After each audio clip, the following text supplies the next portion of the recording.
汪家三宝满月了，夫妻俩这段时间也一直在社群分享育儿日常，整体氛围轻松又喜悦。近日，小梅在抖音账号晒出儿子汪宝的写真花絮，也顺势分享了自己成为妈妈26天的一些感受和变化。可以看出，她对这个新身份已经慢慢进入状态，既有新手妈妈的细腻，也有自己的节奏在其中。与此同时，也为儿子开通了抖音账号“我是汪宝”，并明确标注这是唯一官方账号，在自己抖音主页也做了说明，避免外界混淆。这个账号一上线就吸引了不少关注。短时间内就积累了不小的人气，从侧面也能看出大家对这个新成员的关注度确实很高。另外，小梅上个月是在台湾完成生产，接下来等坐完月子后，会带着孩子一起回北京生活。她在分享中也提到自己对孩子的情感变化，从怀孕到生产再到现在，每一步都在适应和成长。那段妈妈陪你慢慢走的表达，其实就是一个母亲很自然的情绪流露，没有太多修饰，但很有共鸣。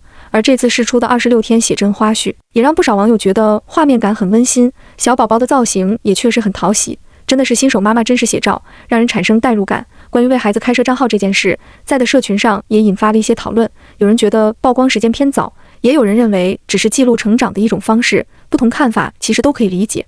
汪总也晒出了和儿子的满月写真花絮，画面里那种老父亲特有的温柔和慈爱其实是藏不住的，没有太多刻意表达，但细节里都是在意与陪伴，看的人也会不自觉被带进去。这种状态更像是一种沉淀后的柔软，比起热闹更显得安静而真实。这份来之不易的温暖与平静，其实才是最值得好好珍惜的部分。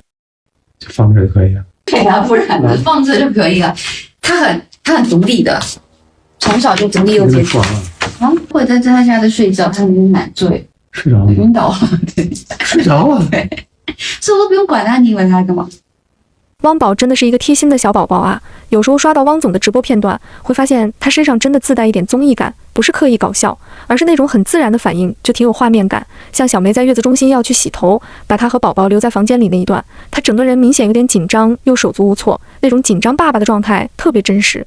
使劲呢，他就可能想大便。应该咋了呢？你老实来。对啊，也不蹬腿了。不会啊，他反正在自己自己在看着呢，你也在看着呢，睁眼是吧？想事儿呢。思考人生，想自己上辈子的事儿呢是。没有想这辈子要怎么潇洒走一回。我现在甚至会忍不住去想，如果以后汪宝再大一点，汪总会不会真的带他去上个亲子综艺？以他现在这种状态来看，画面感应该会很强。怎么了，宝？我看你啊，我得弄这个要是吃奶嘴粉。等一下，汪宝吃奶嘴吗？吃奶粉吗？你看什么呢？偷看电视呢？啊，偷看电视呢？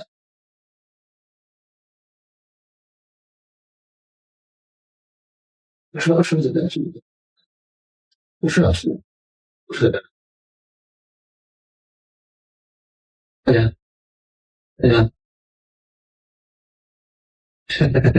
哎，给你脚盖点啊，脚给你盖啊，把脚再盖上行不行？他生气了，大便了。哎，离远点，大。哎呦，吃嘴去了，这个真的要被这一幕笑到了。妈妈一离开房间，爸爸立刻进入高度警戒模式，那种又紧张又不知所措的状态，其实特别真实，也很有生活感。不过说到这里，也想顺带科普一下，像月子里20多天的宝宝，其实还属于典型的新生儿阶段，这个时候的视力大概只有0.02到0.05左右，只能看清20到30厘米内的近距离，比如妈妈的脸。对于远处的电视，其实只是感受到光线和画面的移动，并不是真正意义上的在看，所以不太建议让这么小的宝宝接触电视。一方面是画面闪烁和声音变化容易刺激神经，让宝宝变得更容易烦躁或者影响睡眠；另一方面对眼睛发育也没有实际帮助。这个阶段宝宝更需要的是看真实的人脸，听熟悉的声音，慢慢建立安全感。如果环境里确实有电视在开着，尽量不要让宝宝正对屏幕，距离拉远一些，音量放低一点。宝宝清醒的时候也可以适当减少开启时间。说到育儿，很多时候都是一些细碎但很重要的小细节，这些也只是个人的一点理解和经验分享。干嘛呀？就是咱俩了？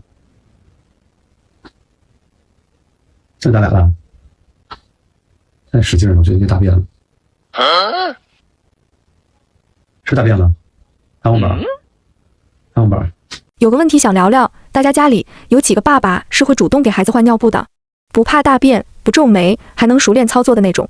先说说我自己的感受吧。我们都是普通家庭，没有保姆，带孩子这些事都是自己来。妈妈在家的时候，好像一切都顺理成章，但只要妈妈不在，爸爸其实也必须顶上。但很真实的是，有些爸爸一面对孩子的大便，就明显退缩了，就像汪总这样。炸死了啦！我猜就是一个大事啊！再看看这个使劲儿。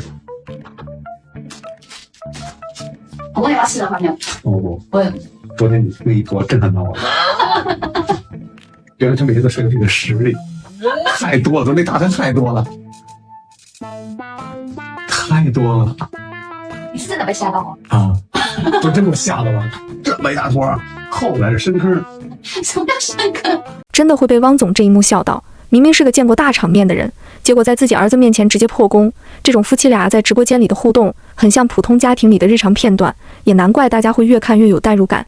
虽然这段时间汪总主要在月子中心陪着小梅和三宝，但大宝二宝的生活其实也被安排得很稳妥。目前是小梅妈妈在帮忙照顾孩子的上下学和日常起居，把家庭这一块衔接得比较顺，整体看下来还是有分工在里面的。小梅这边虽然在坐月子，但也没有完全停下来，偶尔直播之外，还会抽时间出去陪姐弟俩吃个饭，比如一起吃火锅，这种简单的陪伴，其实更像是在维持原本的亲子连接，不让孩子有被忽略的落差感。而汪总这边也在直播中回应过大家的担心。这个您不用操心啊，大宝二宝好着呢，我们花了很多心思和精力。昨天我们俩接他们下的课，回家吃了饭。今天还要接大宝，也是下课早。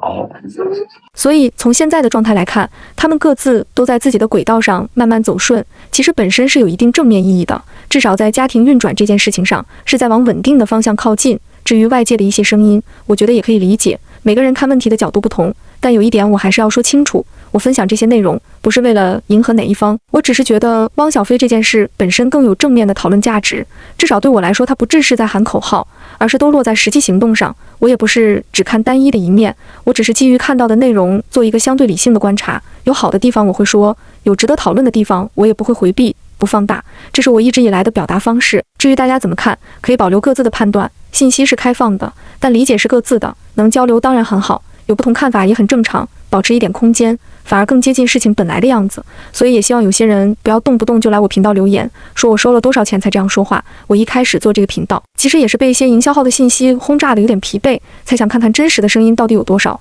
从现在来看，其实善良理性的人还是很多的，大家也都是希望汪小菲能把日子过好，把孩子照顾好。视频最后送上兰姐的一段正能量语录，祝看到最后的大家越来越顺。其实啊，人就是这样的，顺起来就会越来越顺。古人讲心之所向，数理以往，你的心态就是你最好的风水。不妨现在就对自己说一句，我会越来越好哦。这样呢，你会越来越积极，心态就越坦然，越乐观，好运呢自然就跟着你来了。